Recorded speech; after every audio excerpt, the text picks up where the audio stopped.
everybody, and welcome back to another video game analysis. See, I'm doing this instead of what I can't remember what I used to do.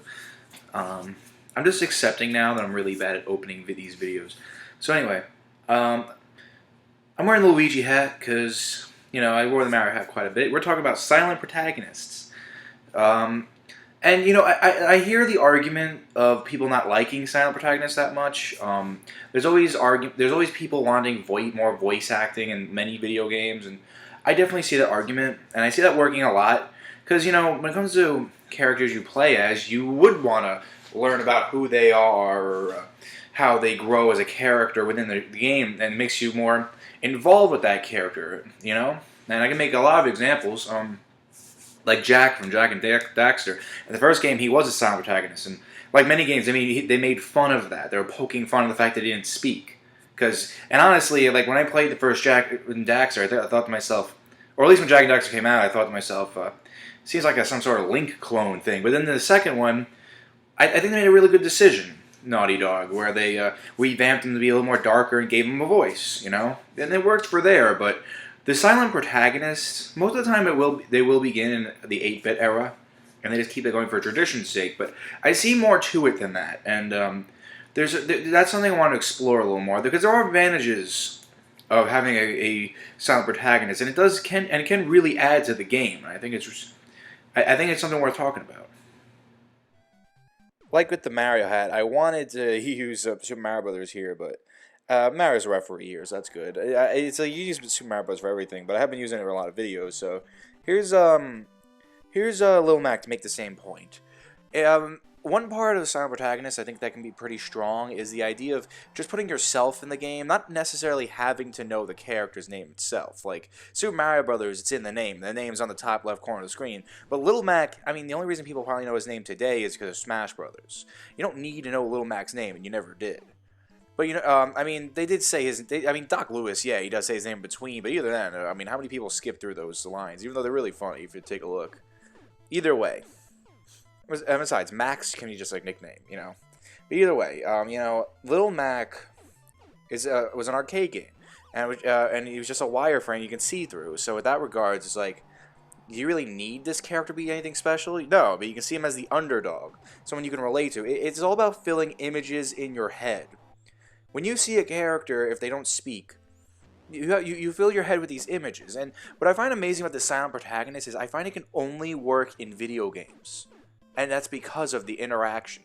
Like, I can't imagine, it'll be very difficult. Like, they did, a famous example is Silent Bob, from the Clerks movies, and they got his own movie. It's like, he spoke one scene and just amazed people, but that was a comedy, It would be very difficult to pull it off, having a silent protagonist in a movie or a TV show. But in a game, it works perfectly, because you yourself can put yourself in that position. Or you can fill images in your head on who this person is. You can give them a name, a life. And, I'm not even just talking about kids here. Adults can have that possibility, too. I find it to be interesting that... I find it very interesting that people tend to... assume things about somebody. Like, I want to take Samus, for example. I think Samus is a great example of this, because in Other M, she got that full speaking voice, Something everyone always wants, It's like, oh, come on, bring voice acting. And then, a lot of times it gets backlash. And I'm not saying it shouldn't happen. I'm just saying it needs more effort. Like, in Kid Icarus Uprising is a great example. And it's like, it's Sonic Adventure games, which I would argue the voice acting was kind of not needed, but at the same time, I get it. You wanted to make more of a cinematic style story. I do get that. But then on the other hand, you could have put, I don't know, I don't know. It's just, it's complicated. You can go left and right with this. It's really all about what kind of creative team you have. But the ultimate argument here is, when Samus in Other M got her character, a lot of people said, that's not Samus. I'm sorry, but that's not. And I definitely agree with that at many points. But, my point is, why is it that people just know who Samus is if she's never spoke? You see, like, that's what's cool about Samus in the action game over Lil Mac in a simple game like boxing, where you can just put yourself in the situation.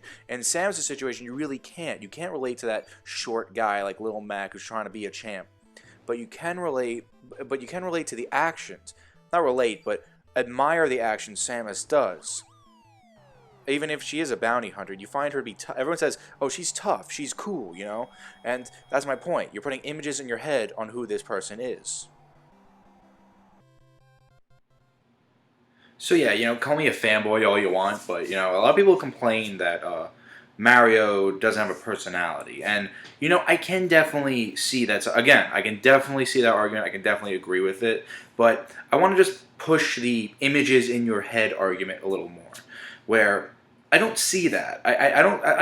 Don't get me wrong. Mario's not brimming with personality. I mean, he was a game from 1985. He just jumps around. He jumps and shoots. No, that's Mega Man, but it's like and it's like in Sunshine, even in Sunshine with full voice acting, about voice, and I think that's to protect the images in your head of the character. I think that's a good decision from the creative artist. Same thing with Link, where these people are these game characters are so iconic that you don't really want to. Nintendo wouldn't really want to give them voices. They wouldn't want them to hear what they'd say and think because everyone had their own interpretation of what that is.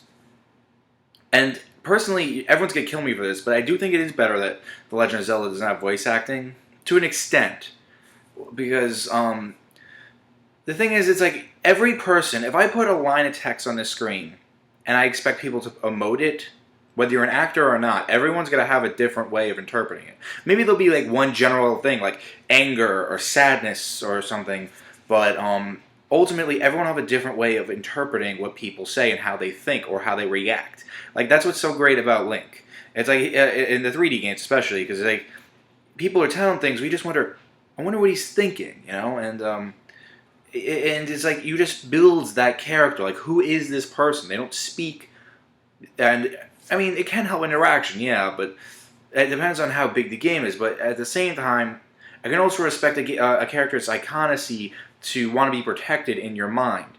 And it's like I said with Samus, it's like the second Samus was this whiny baby, like a lot of people say in Other M, and I'm not going to say whether it is or not, because I know some people loved Other M and some people didn't, but ultimately, a lot of people think it did not follow the character of Samus, And again, it's images in your head.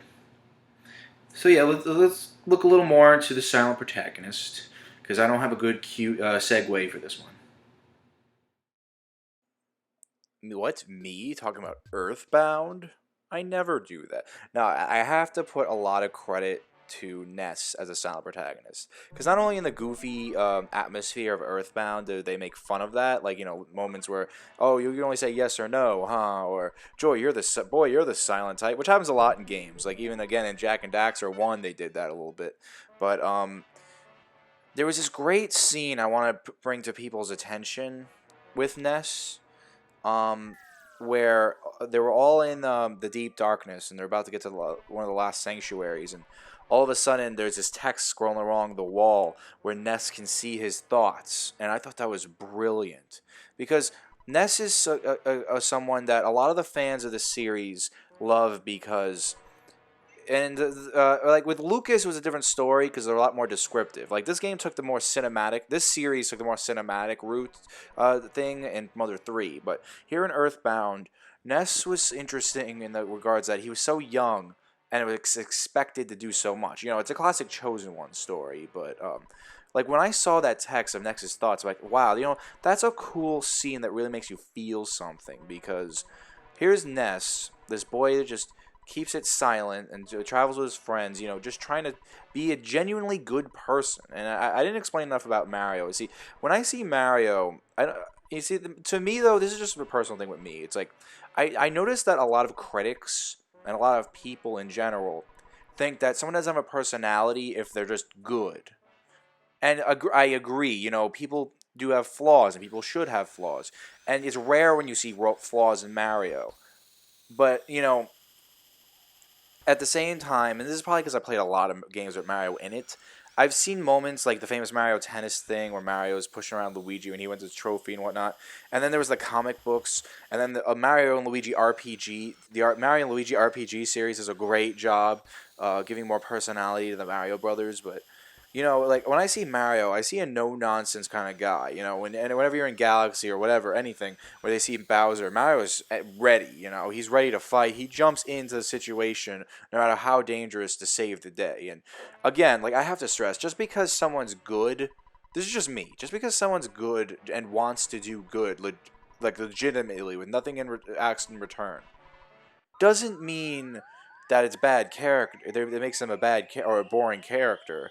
It's like a lot of people like Luigi, and I like Luigi too. I like Mario more than Luigi. It's very rare though, because a lot of people like Luigi more than Mario, and I agree with this when people say Luigi does have more personality, and he does. But you know, I think people are focusing on the flaws that they show of Luigi, which is fair and it's true. I'm just saying when I see Mario, I see someone who's always with his wahoos and whatnot. They're always ready. This is I know it's stretching it and whatnot, but I see his wahoos and his yippies, and he's just trying to make sure everyone around him's feeling okay, and everyone should have fun, you know, including the gamer himself.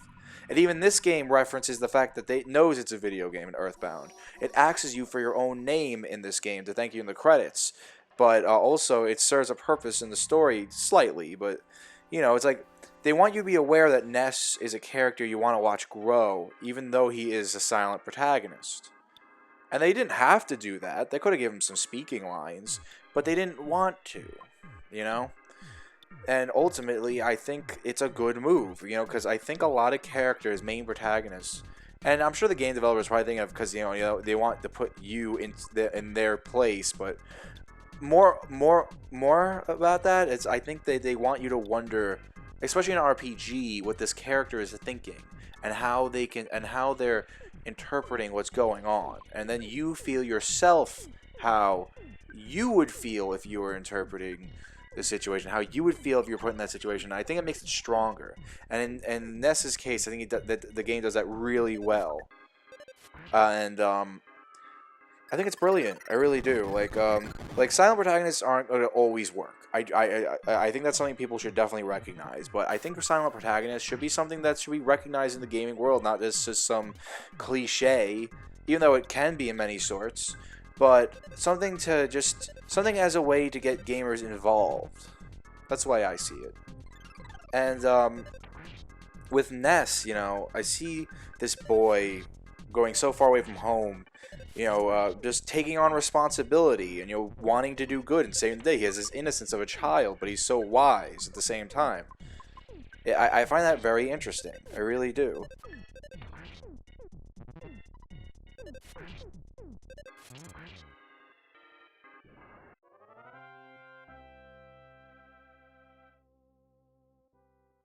So yeah, I mean, this is something mostly used in Nintendo, and you know, I think it's important to remember that it's more common with Nintendo because Nintendo's been around longer. Like when it comes to Sony or Microsoft or any other game publisher right now, it's like third-party developers do what's safe a lot of the time because they don't make the kind of money Nintendo or Sony or Microsoft does. So they follow the trends, you know. And I mean, it's more of a PR thing, like in the CEO kind of thing, but you know, other than that, it's the matter of the games in Nintendo. Like I said, the iconicity of the characters they want you to preserve the thoughts of what you think of them in your mind and in your mind. You know, this is your mind, not there. And you know, to close off, I have to say there's a lot of interesting ways you can use a silent protagonist in the modern era, and I want to show off a little indie game and name a couple more too, like to show that off. And the indie games, yeah, they do that very well. And a lot of times it is because of limitations, you know? Like, maybe Mario would have had a voice actor in the first game if the NES could handle that kind of thing. Maybe. But they couldn't. And, you know, that's something. Tradition is also something that comes into play here. And I can't build that up too much because a lot of games like Sonic the Hedgehog is a perfect example where he once was a silent protagonist, but then gave them a voice. And again, I think it's mostly because third-party developers want to follow trends. And even saying that, Sega did mention a lot that when it came to Sonic the Hedgehog, they wanted to modernize the character. They did like twice, 3 times, I don't know.